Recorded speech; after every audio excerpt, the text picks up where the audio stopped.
Welcome back to our weekly spiritual check-in. Got a great topic today. It's more in the zoomed out philosophical realm. It's always great to broaden our awareness. Sometimes people ask, well, why even contemplate these things that are so overarching? And it's all part of flexing our awareness muscle. It's all part of just becoming more fluid, and so that we don't just get stuck in the same old thinking patterns and habits and the routines.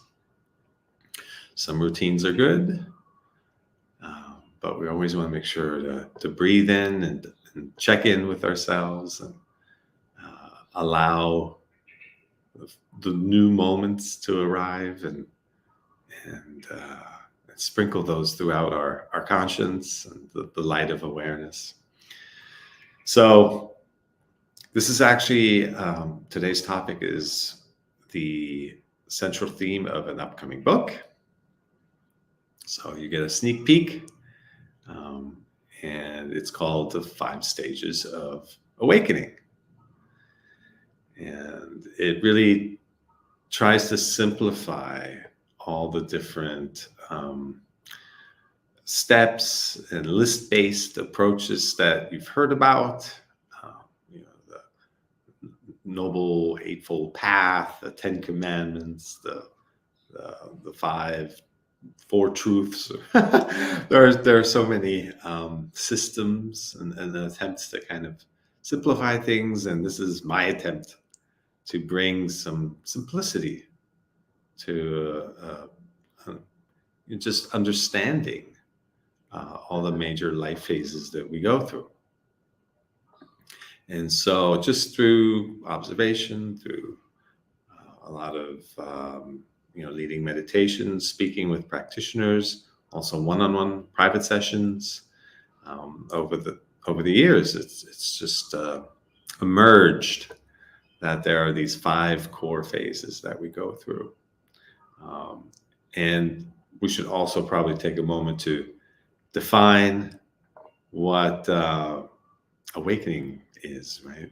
That by itself it's a much discussed topic, but also much misunderstood. And it kind of is inherently confusing because if you're not there or you're on the way there, there's still a big question mark of what it is. Most important thing is not to think of it as an end state. Otherwise, it becomes a goal. Just assume you're always here to learn. You're a student. Life is the teacher. And that's already a big component here, is to come out of thinking that you just have to be perfect. At some level, we are perfect. We return to our perfection. We recognize that the layers of limitation and self-criticism, so forth, are just that. They're just layers that we can release, we can come out of, and then underneath all of that is our perfect, unblemished self. And there's something to be said about the journey of self-discovery, that without that journey, we wouldn't have the contrast to recognize who we really are. It would be nothing to propel us forward. This is really the fuel of the world we live in, is this unconsciousness and this deep drive to become more conscious, to learn from the situations we create. And a lot of these situations are not so desirable. There's an element of chaos and distortion, and it doesn't feel right. We intuit that there must be a better way, and there is. And so at some level, we're all seeking, some more intently, with purpose and intention, others just simply by living life. You're going to deepen. You're going to deepen and soften and discover things about yourself that you didn't know before. And to really ease into that process. That's what wisdom is to allow things to be, not always be in resistance. It's to receive things be in receiving mode, as opposed to scarcity mindset.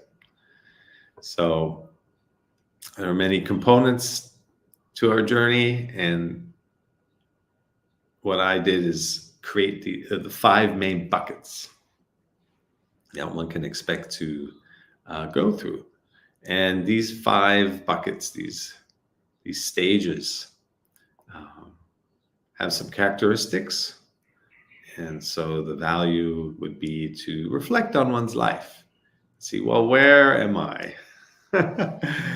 And it covers the full gamut, full disclosure here. This is, it doesn't hold back on just being purely practical necessarily, but it really covers the full soul experience, beginning to end. And there is no beginning to end.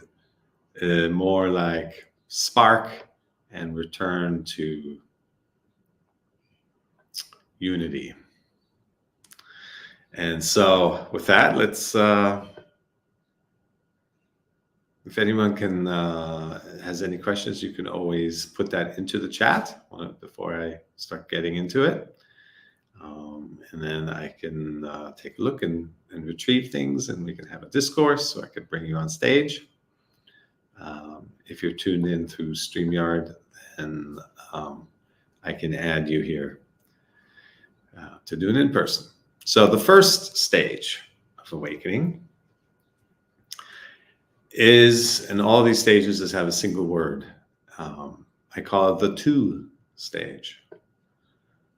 2 because you feel like life is happening to you.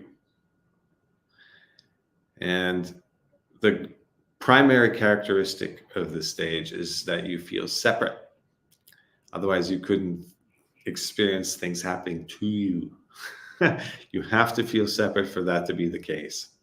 You have to feel like there's distance, like you're not part of everything, that you're this isolated, independent creature trying to figure things out, make it on their own. And so you're navigating through life from there's me, and then there's everyone else perspective. There's me, and there's the tree. There's me and the sky. There's me and my dog. There's me and my partner. There's me and my children. There's me and everything else. So this separate identification with me and then everything else is what really captures this 2 stage. Because then everything that happens in our environment feels like it's happening to us. And everything is constantly happening in our environment. Things are always in motion. Life is in motion. The nature of life itself is change. And so when we experience change as from this separate viewpoint, this place of separateness, loneliness, then you experience it as, you against the world, and that the world is possibly after you, and things are constantly happening to you. So there's no separate, there's no gap between you and your thoughts about things. You feel like you are identified with your thoughts, and your thoughts create separation. All thoughts create separation simply by labeling, defining, judging people, places, and things around you. It creates distance. So you're in this place of separateness. And you could just also call it in a place of unawareness, of unconsciousness. So unconscious being, a state of a blind reaction to your thoughts, identification to your thoughts. You could also say it's identification with,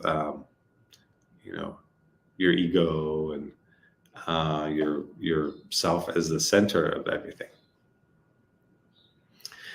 And so it's a painful place to be in, this 2 stage, because you just feel like the world is bombarding you and you're not getting any help. There's nowhere to go, nowhere to hide, nowhere to run. There is just you and the constant barrage of your thoughts about everything. So one could say that this is a self-induced state. It's a state of pain and suffering, misery, tension, anxiety, fear. But it's ultimately all self-induced because it's derived from your identification, your belief in your own thoughts about things. And that's why it feels like everything's just happening to you. So the relief starts to come in, cracks in this this barrage of the world coming down on you in the next phase, which is the because phase. The because stage is marked by feeling a growing sense that things are happening because of you. So because of you, because life is a mirror, you start to recognize, the reality that I see is not just everyone's reality. It's a reality that I've created through the filters of my fears and my anxiety, my projections and my expectations and my wounds and all the unhealed stuff. Those are the filters through which I perceive the sensory inputs. There is an objective reality that's happening, but I don't see it objectively. I see it subjectively through the filters of all my preconceived notions, my needs, my wants, my avoidances, my clinging, all of that. And this is the first time there's that light of awareness of like, things aren't just happening. They're not just happening to me, but there's a reflection of yourself. You have a say in how things are happening. And this is a feeling that keeps growing. It's the light of awareness has entered your conscience, and it's starting to spread. And more you start to realize you're just experiencing yourself. You're always just experiencing yourself. Two people can witness the same situation, same sensory input, and they have two very different experiences. I often use the example of smelling smoke. Person A has fond memories of maybe summer camps, sitting around a campfire, playing music and singing and sharing stories. So smoke evokes a beautiful, pleasant sensation in them. They can feel it all over their body. Warm, fuzzy feelings. Person B survived a house fire when they were young, and the smell of smoke triggers anxiety and fear and alert in them. And exactly the same input, very different interpretation. Again, those are the filters where we take what is happening, the objective reality, which is the smell of smoke, and then we turn it into our subjective reality of whatever conditioning and whatever experiences we've had in the past, and make it into, it could be anything almost, right?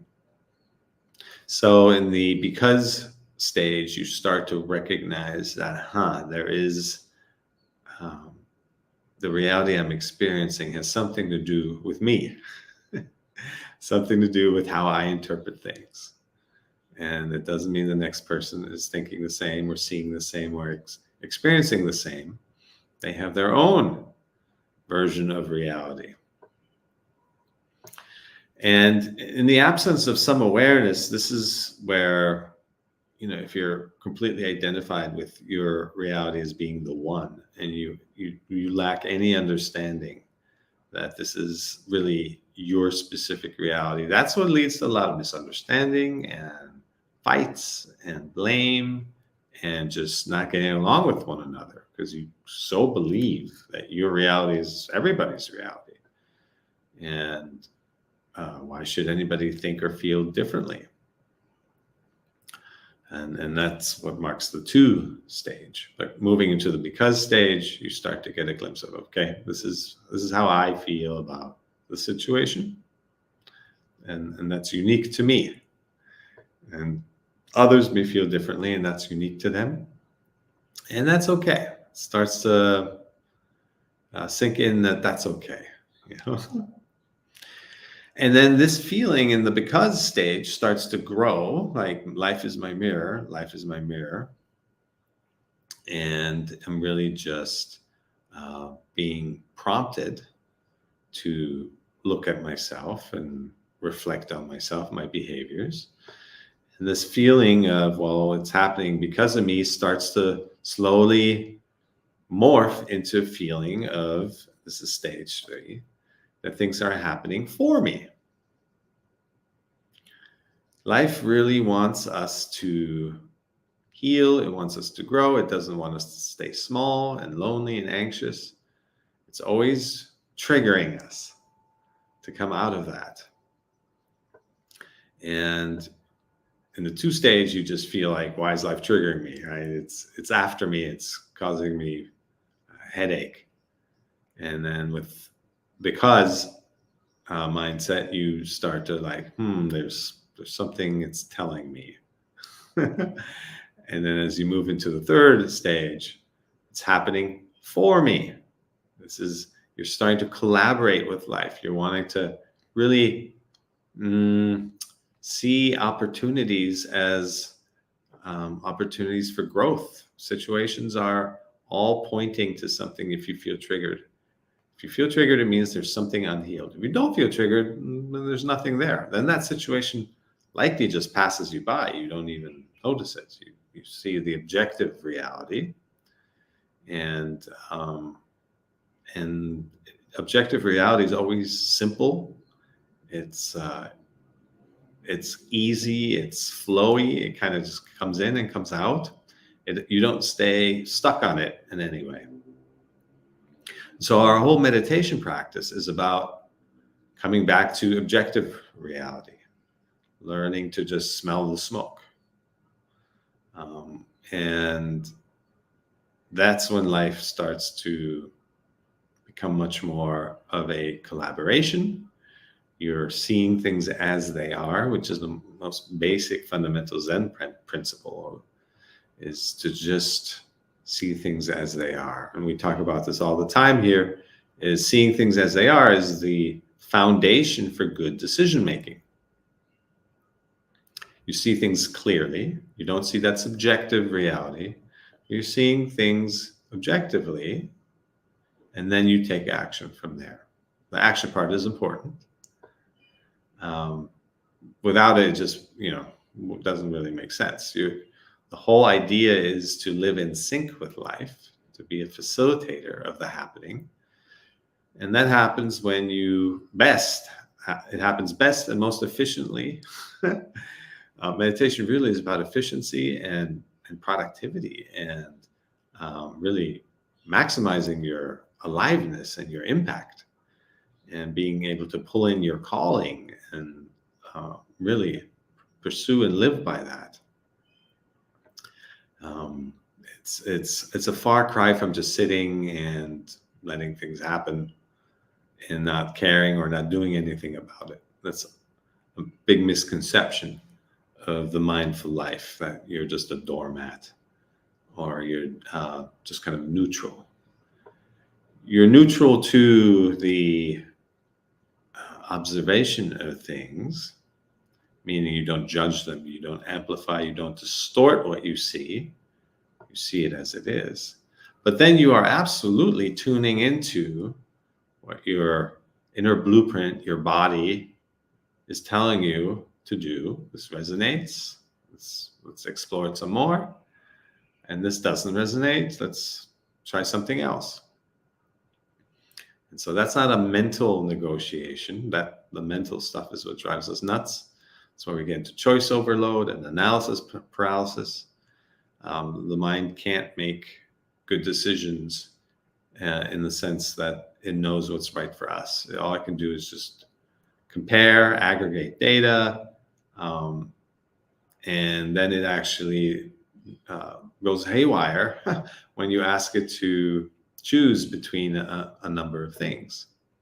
All it can do is find even more things to compare to, and then it leads to the sense of overwhelm. So mind is not a good tool for making personal choices, things that matter to you. It doesn't know you. It's just a tool we use. So the wisdom of what is right for you is in your body, so you feel it, and it's a deep knowing. It doesn't waver. It doesn't require constant validation. I often get asked, "What's the difference between your intuitive inner truth and then there's just mind-based truth? How can you tell?" There's a couple obvious giveaways. One is the mind is incredibly fickle. It just keeps jumping around, the monkey mind, right? From branch to branch. That's why it's called the monkey mind.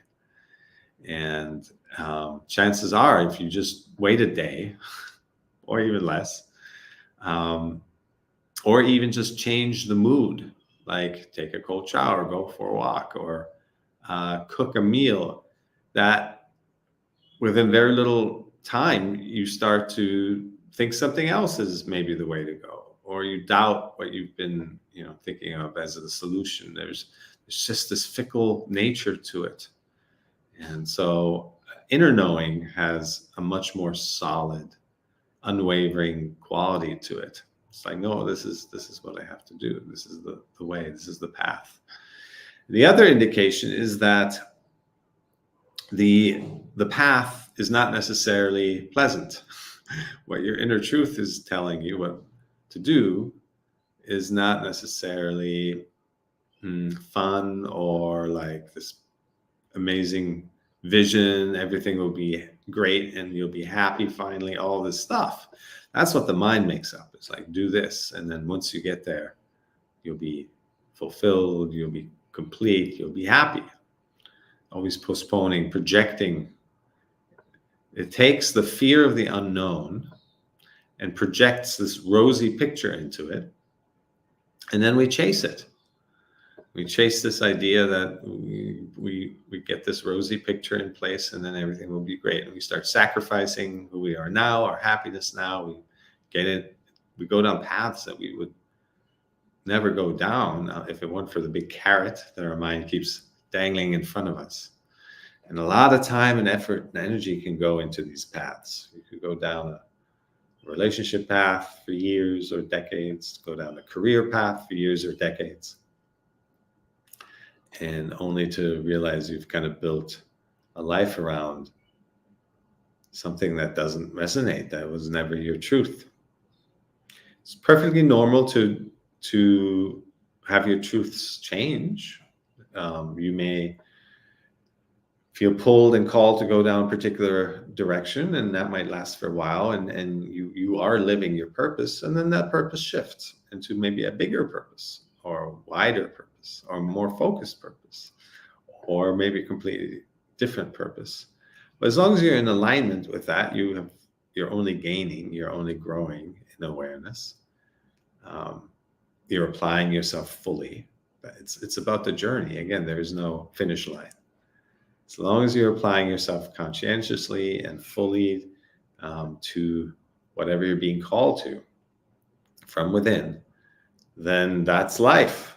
You nailed it. You got the jackpot.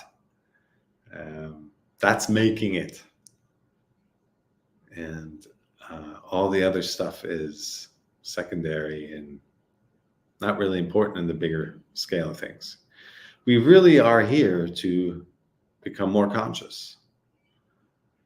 That's what our whole design is about. And in this design of becoming more conscious, we are indulging the universal consciousness. We're giving it the contrast to experience itself. And that's really why we're here. That's as far, at least, as our thought can take us. our reflection, our deepest knowing. It's kind of the edge of that. Anything beyond that is just kind of a little more pure speculation. But in terms of staying connected to the human purpose, if you go deeper and deeper and deeper, you arrive at the point of, well, we're just expressions of the universal consciousness, just having a human experience for a short time, and this journey from unconsciousness into consciousness provides life with entertainment. And that is, whatever you may think of that, that is ultimately why we're here, is just to become more conscious. And more specifically, to remember how we're consciousness. All the suffering in between is because we've forgotten. There's some amnesia that happens when we're born, of the path we've traveled so far. It's like part of this whole diversity thing, this endless creativity, is you start to see these pieces that are sprinkled throughout our existence to keep things on the move, to keep creativity guessing and trying out new things and keep things fresh. So you start to see with more and greater consciousness how it's all a game, a playground, and really it's about recognizing, well, that these are the rules of this playground, and make the most of it. Play.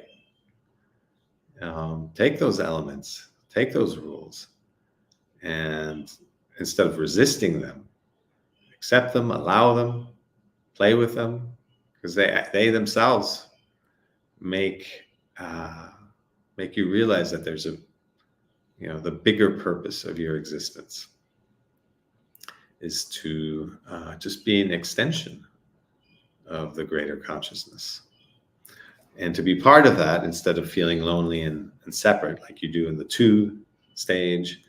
That's a big part of the experience of the because stage, even though you have some glimpses of consciousness of life is just a mirror, life is me, I'm experiencing myself. And then in the 4 stage, you start to embrace, okay, what is the situation telling me about myself? Everything is you. So if there are things in there that you like, that's you. If there are things in there that you don't like, that trigger you, that are unpleasant, that's also you. Has a ramifications of realizing that you're just really experiencing yourself are far-reaching, deep-reaching. You can no longer blame. You can no longer point at the world around you and say, hey, it's doing this to me, right? You start to recognize that, your happiness is actually 100% within reach, because it's all up to you.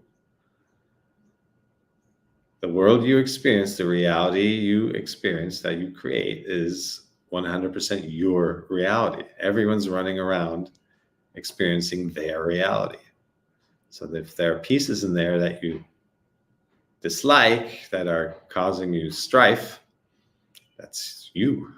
It's you causing yourself strife through your thoughts, through your interpretations, through your identification and limiting beliefs.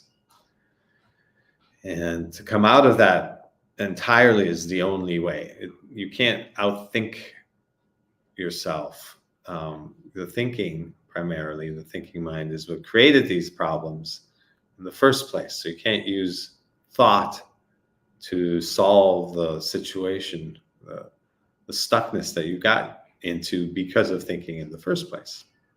It's to come out of thinking altogether that lifts you out of the 4 stage, where at least you're collaborating with life. You're seeing life as a teacher, and you're seeing situations as opportunities to go deeper within yourself. And then you shift gradually into the through stage. In the through stage, life is happening through you. You are the witnessing presence. You're a container in which life is happening. And you're able to zoom out like that and become this container because you're no longer attached to these little beliefs, these little thoughts about things, these emotions. When you really, really believe your thoughts, when you really, really get pulled into your emotions, it pulls you into the smallness of it. You're so identified with that stuff, you forget about everything else. It becomes the most important thing in the world. And so now you're stuck in these small places, and that's why life feels like a roller coaster, because things take on extreme nature, up and down and up and down, and you're glued to the thought. So everything feels more like you're being jerked around by life. Those are the early stages. Now that you're entering the through stage, you're a much bigger person. Your awareness has made you a much bigger person. And you are holding space for life to happen. And because of that, you are the space in which life is happening. And as such, no situation can get to you. These are already the benefits that are kicking in of just being more conscious, being a bigger, more aware person, is that your awareness becomes the container in which everything happens. And then you're no longer afraid because you're bigger than the situation. Nothing can get to you because you're bigger than anything that's happening. And so you become a space holder. And this expansion just keeps going. It's a long journey, this whole road. And it's already an extremely advanced stage to get to the through stage, because you're really allowing everything to happen. You're accepting everything that happens. You're seeing it as it is, and then taking action. Life gets a lot simpler, gets more streamlined and uncomplicated. There's a flow, there's a certain ease to it. You're no longer trying to control everything. In the early stages, in the two stage, you're fighting with life, not realizing that you're just fighting with yourself, with the reality you've created for yourself. And then the cracks of the because stage, the cracks of letting in the light of awareness, start to shift that dynamic and make you realize that there's some growth opportunity here. I'm learning some things about myself. And then the fourth stage, you really embrace that you are the student. You let go of having to be perfect and just know it all right from the get-go. And that takes you to the through stage, where you are big enough and without all too much resistance. And so life just starts to just flow. And you experience so much more than you did before, because you don't get caught up on these individual small triggers and then turning them into these big situations, amplifying every situation beyond its shelf life, but rather just experiencing one thing after another. And because you're not attaching yourself to those things, because you're not judging those things, not reacting to those things, they arise and pass fairly quickly, fairly easily. And that's how you are able to zoom out. Now life is more of a constant little waveform, no longer this big roller coaster of extremes. And you start to experience yourself as part of the greater consciousness, part of the greater unity. And then the end stage of that, of course, is total unity. While you're in the through stage, you're still identified with some level of separateness. It's still, life is happening through you. There's you and there's life. Or there's you and there's the creator of all this life. You're facilitating, you're co-creating, but there's still a slight sense of separation. And And that sense of separation is the last piece that keeps you from unity consciousness, from really uh, being, just being, and recognizing your divinity. And that takes us to the final stage, which is the as stage. Life is happening as you. This last bit of separateness falls away and you become one. This is the story of Adam and Eve, by the way. They were uh, originally one with consciousness, and then they got a taste of the fruit of the tree of knowledge, meaning they went into their head, thinking they know things now, thinking they know better. And that act is captured in the expulsion from paradise. They got expelled um, by living in their heads now suddenly, and now they have to deal with that. But you can return to that paradise, to that heaven, by learning to disidentify with all those attachments, all those beliefs. And the way you disidentify is to start living more and more from your consciousness, your awareness of yourself. If you can be aware of your thoughts, I'll do a meditation on that shortly. That means you're not your thoughts. If you can be aware of your feelings, it means you're not your feelings. We all can look at ourselves right now and agree to that. Yeah, I can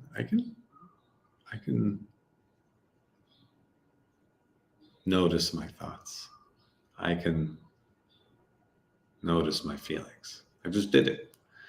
And if you can do that all the time, then you no longer identify with them. You're allowing thoughts to arise and pass. You're allowing feelings to arise and pass. And that really is the ultimate freedom. Then you have a choice which thoughts to engage in. You allow yourself to feel whatever arises, and you allow it to pass as well. Last week we had someone ask, should we then not celebrate, when we feel a sense of elation come over us? Should we always stay kind of like balanced and neutral? And no, not at all. Whatever feelings arise, feel them as they are. It's not about distorting or controlling or manipulating feelings ever. It's all about just learning to feel them fully, because up until greater consciousness takes hold in you, you're not actually really feeling your feelings. You're reacting to your feelings. And so that's why it feels like the world controls you. Something happens, it creates an interpretation in you, and pleasant or unpleasant, it's the same mechanism. You then react to, I like the pleasant feelings, I want more of that, and try to chase that down. Or unpleasant feelings, I don't like that, and try to avoid that from now on. That's how you're glued to the world in the early stages. Once you get to latter stages, you allow everything to just be as it is. And that's how you become bigger and more free and more sovereign, and ultimately one. You return to the oneness that you emerged from. That's the place from which you derive trust in life, trust in yourself, trust in your plan. You have a blueprint, you have a purpose here. Every one of us has a unique purpose. It's amazing. And the creativity that life unfolds with to nudge you, to get you to that place, is just mind-boggling. The way things happen. There are no coincidences ever. It's energies interacting, and the energy we vibrate at, that we put out, is attracting certain things into our experience. And that's, again, a reflection of who we are. And once we get out of our own way and we allow the greater current to take charge, then we can really feel and be part of that much, much larger power than just our little our little selves, with our little identification with our thoughts. And that becomes, one reflects maybe sometimes and goes, I can't believe I lived that way. I can't believe I got anything done that way. Just thinking that I know things, creating a plan, and then pursuing that plan and thinking my plan is the best plan in the world. And then if anything happens differently, you get upset and you try to fix it. And that's how you get embroiled in this battle with your environment in the early stages. And it's just a battle with yourself. So, yes, acceptance is usually the biggest challenge for people. Yeah. Well, acceptance is, what interferes with acceptance is the instant reaction.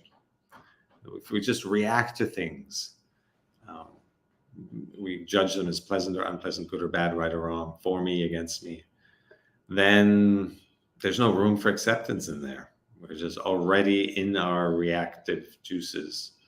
And it happens so quickly that, yeah, the first stage is to really come out of reactivity in order to get to a place of acceptance. It's like two sides of the same coin. As you come out of reactivity, you become more accepting. To become more accepting, one has to react less and get to that place where we just see things as they are. So, yes. All right, that's wonderful. Opening the journey's door. Yes. So that's what it's all about. Sometimes it's a slow opening. It's with a creak, with some some resistance in the hinges, but the door continues to open. We just have to keep going through it. Sometimes it feels like the door is closing on us a little again. That's okay. You keep at it. Everyone's path is different. It's never a straight line. It's always jagged and twists and turns and detours. Most of your path is spent off your path. Most of your experiences are things that don't resonate, pointing to the things that do resonate. So that is frustrating, right? That there's a sense of hardness in that, but that's also what focuses us and shapes us. So it's just how we're designed. It could be different, of course. Life could be completely different. It could be something completely different than this. But that's probably the biggest piece we have to accept, is this is how things work. And let's use this playbook and live the way we're meant to live. And then we get rewarded. We get to the higher stages of consciousness. We get to live in alignment. We get to be healthy. We get to feel abundance. We get to share and be of service and bring positive change, first to ourselves and then to others. That is the most rewarding feeling of all. And a far cry from being kind of stuck in our little problems, our self-involved world. That's necessary in the beginning. We have to heal ourselves first before we can heal others. We have to free ourselves first before we can free others. And so many places talk about just healing. Very few sources talk about the life that you get to experience beyond the healing. When you turn the corner and you're now free and aware and conscious to really apply yourself in a meaningful way, to really live your purpose. That's really where life gets exciting and fun, and it's really where it starts, where you start to be effective and become God's right-hand person. And it's a powerful place to be in. So with that said, I know we had some questions that were submitted. I'm sorry. Maybe we'll get to those next time. And for today, we're going to use the rest of our time to create more of that consciousness, that awareness. It's not just the awareness of sitting. This is going to the gym when we practice meditating. It's like going to the gym. But just like when you leave the gym, you don't just like lose your muscles or shed your muscles. You apply them as you go through the rest of your day. So what we practice here are greater awareness.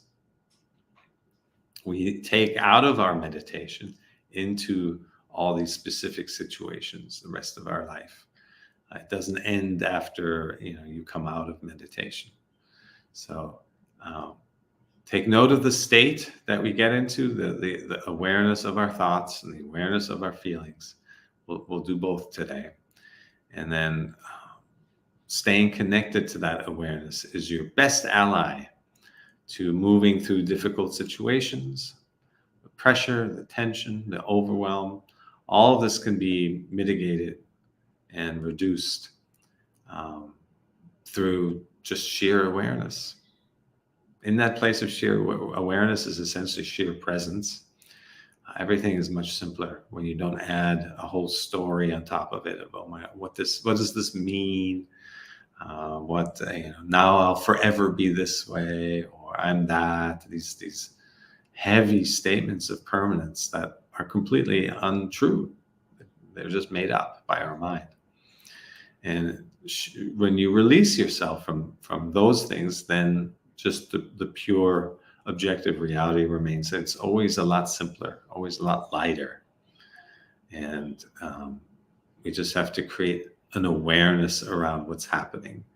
Then we become the container of what's happening. And then your life takes on a completely different dimension and dynamic.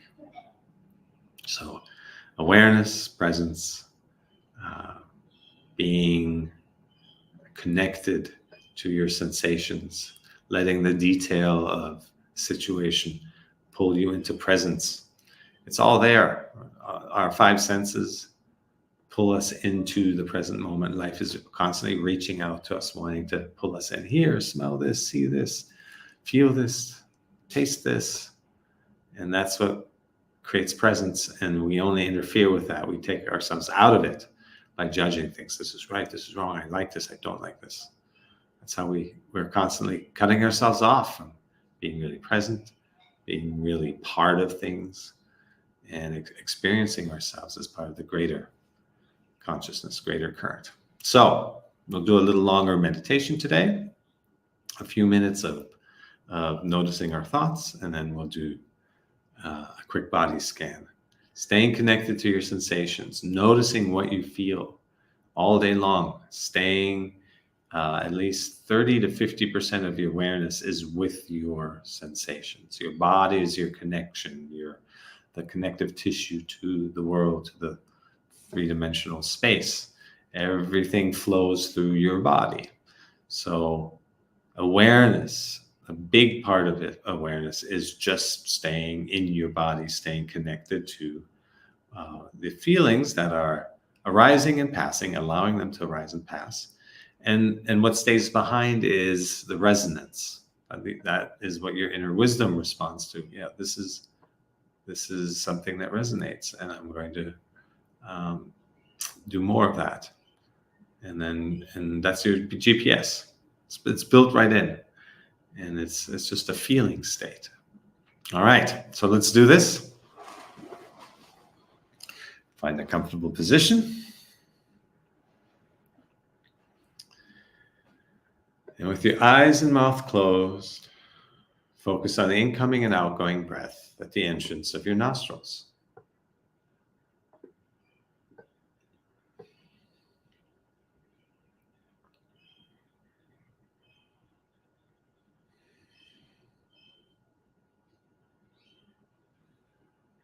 If you have trouble locating your breath, you may breathe slightly harder once or twice.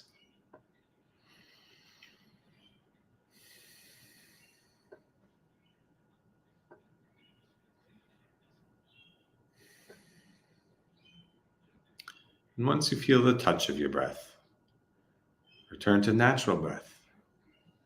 normal breath.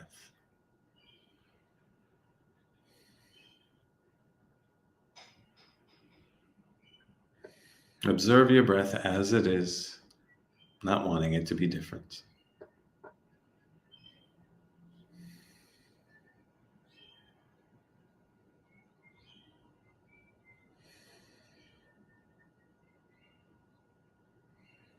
If it's shallow breath, let it be shallow.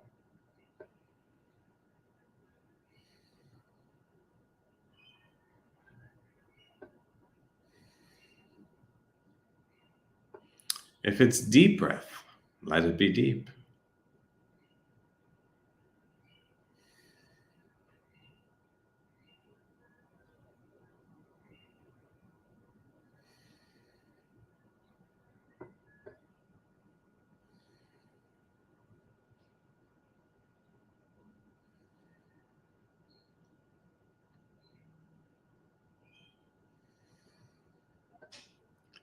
If it's more in the left nostril, let it be the left nostril.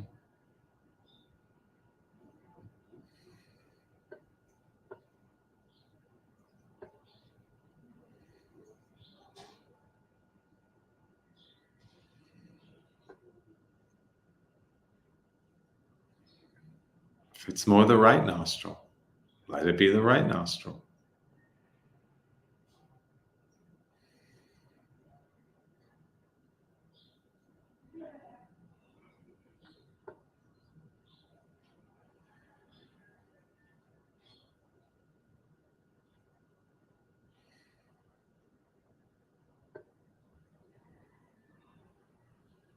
Or if it's both nostrils, let it be both.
Now gradually shift your attention to the top of your head, your crown chakra, an area about the size of your fist. And notice any sensations that may arise.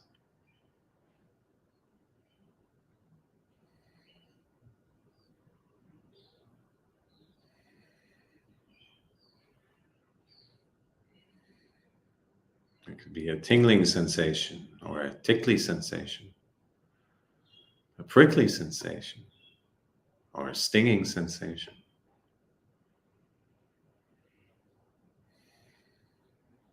It could be a feeling of lightness or of pressure or heat or cold. Any sensation is a valid sensation.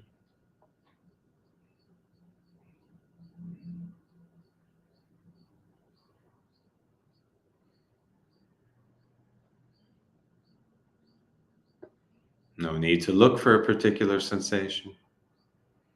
Simply observe what is.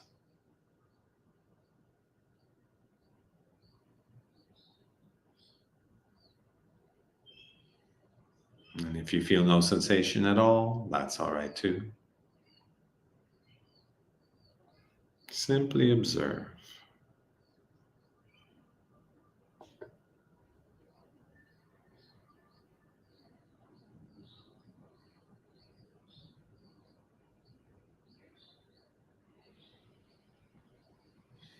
Now shift your attention to your forehead, the area known as your third eye.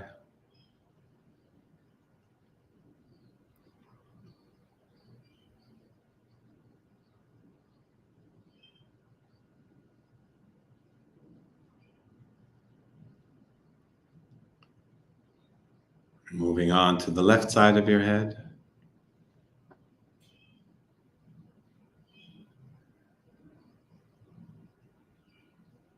And coming around to the back of your head.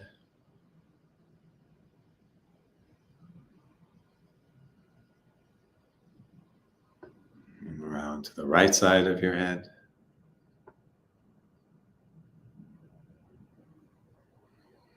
Always noticing any sensations that may arise.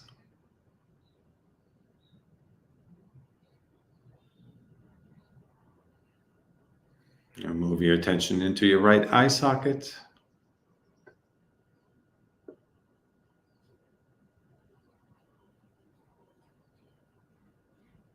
And over to the bridge of your nose.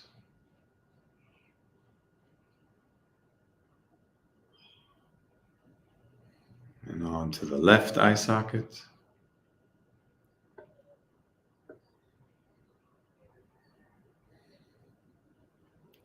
And down to your left cheek.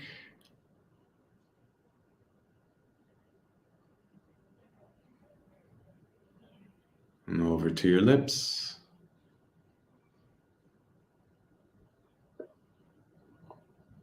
And then the right cheek.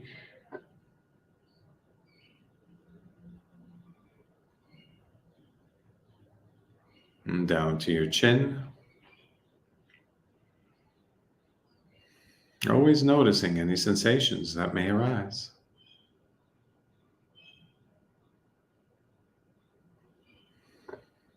Continue down to the front of your throat.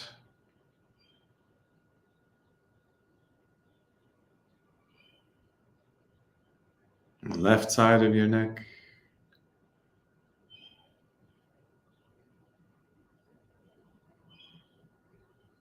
And the back of your neck.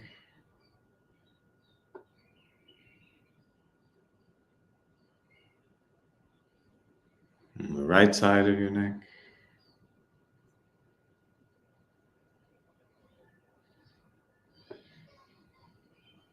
Moving down into your right shoulder.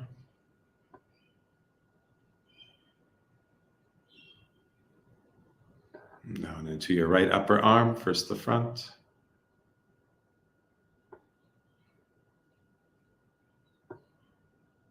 And then the back.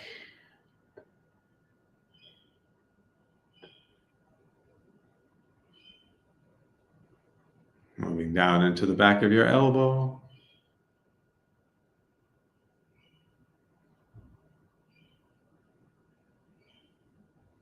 And the inside of your elbow.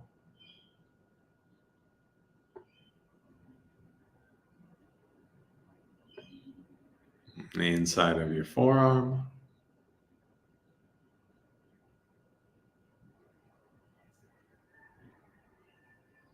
And the outside of your forearm.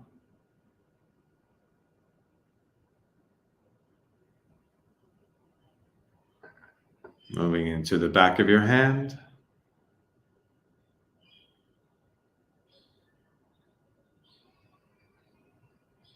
Around to the palm.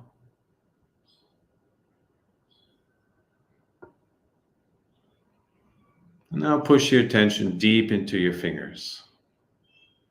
All the way to the tips. Always noticing any sensations that may arise.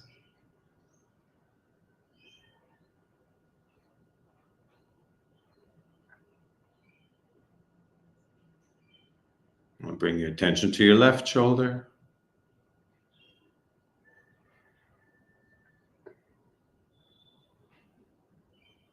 Moving down to your left upper arm, first the front.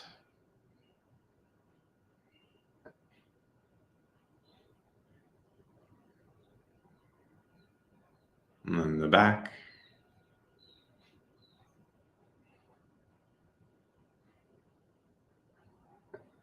And then the back of your elbow.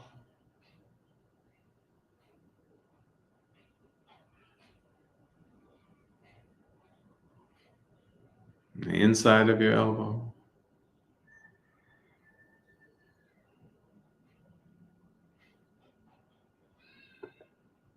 And the inside of your forearm.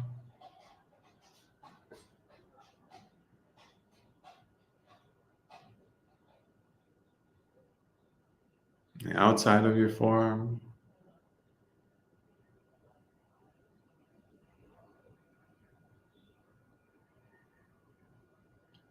Moving into the back of your hand.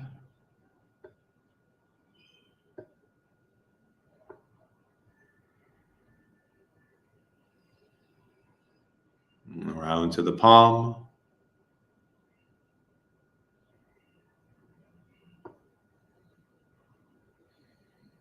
Now push your attention deep into your fingers. All the way to the tips.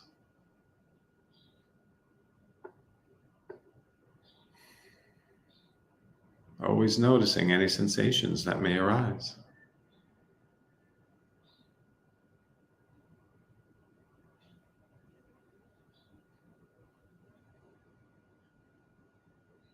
Now bring your attention to your left upper back. And slowly, evenly scan left to right.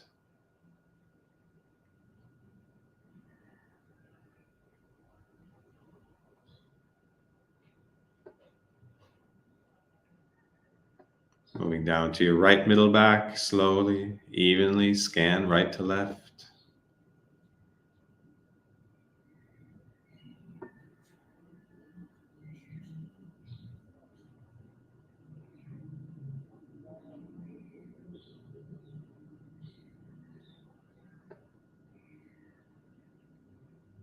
Down to your left lower back, slowly, evenly scan left to right.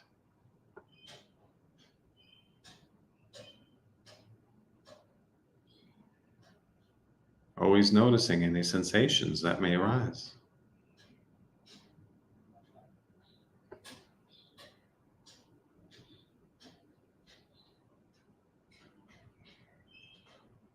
Now bring your attention to your left upper chest, the area above your heart. And slowly, evenly scan left to right.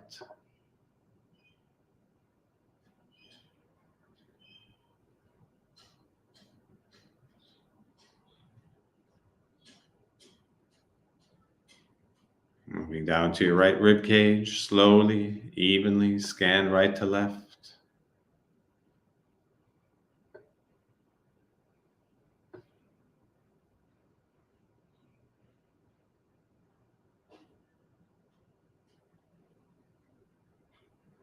Moving down to your lower left stomach, slowly, evenly scan left to right.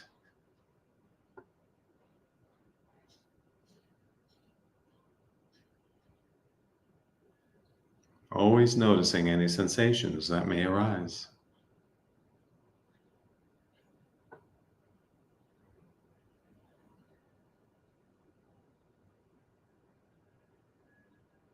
Now move your attention to your root chakra, the area above your pubic bone.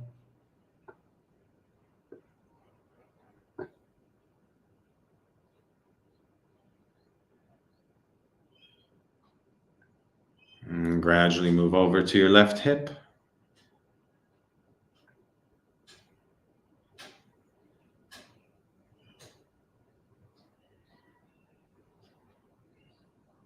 And on to your left butt cheek.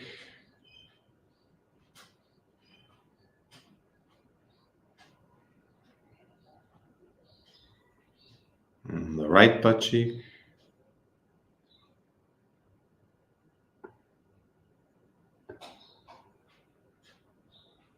And the right hip.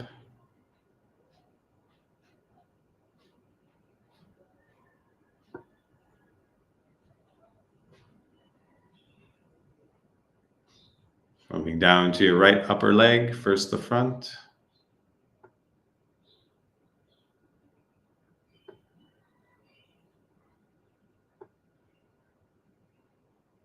And then the back.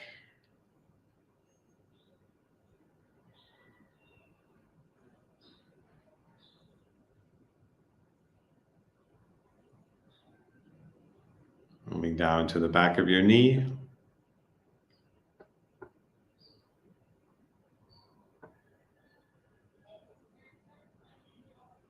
And around to the front of the knee.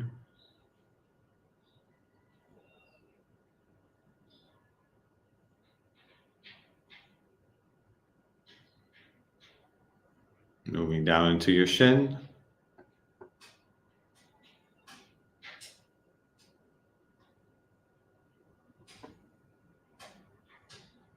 And around to the calf.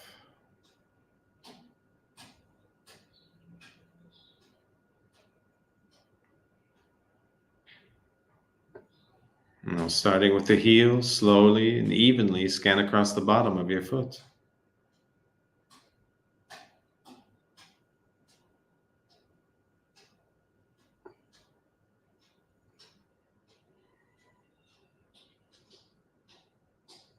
And come around to the top of the foot.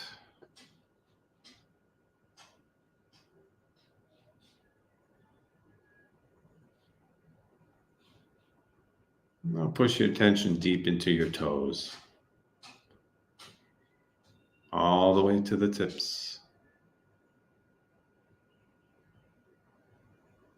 Always noticing any sensations that may arise.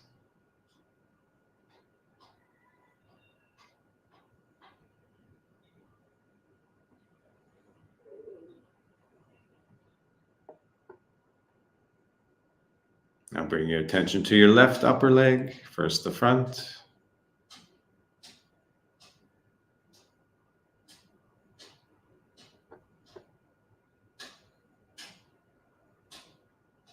And then the back.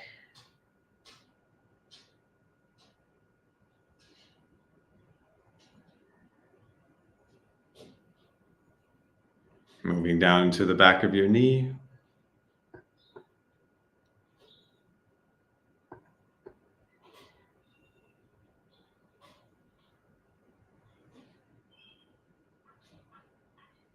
Come around to the front of your knee.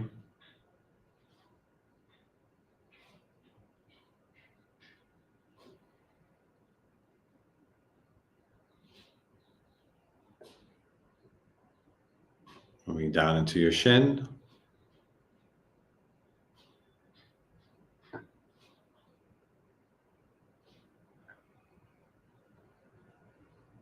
And around to the calf.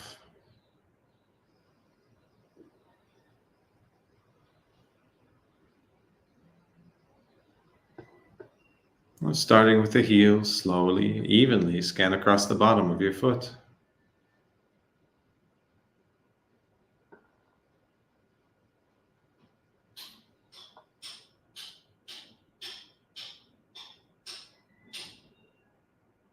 And come around to the top of the foot.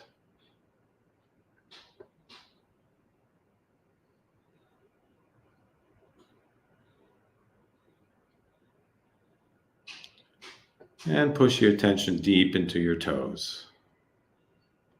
All the way to the tips.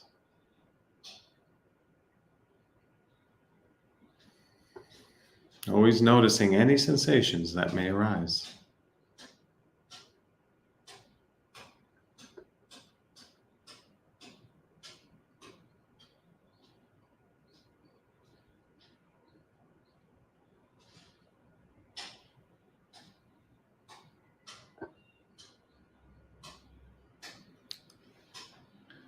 And when you're ready, you may gradually blink open your eyes.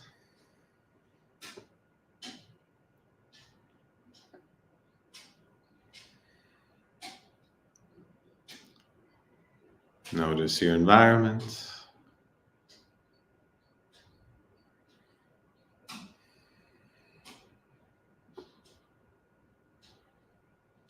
Notice yourself in your environment.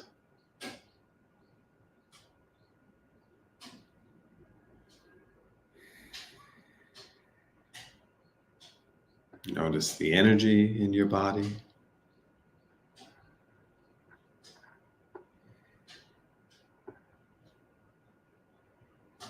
Notice your aliveness.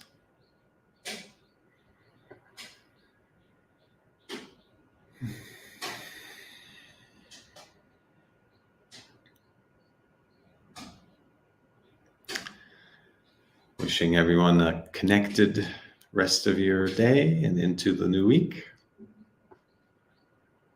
Until next time.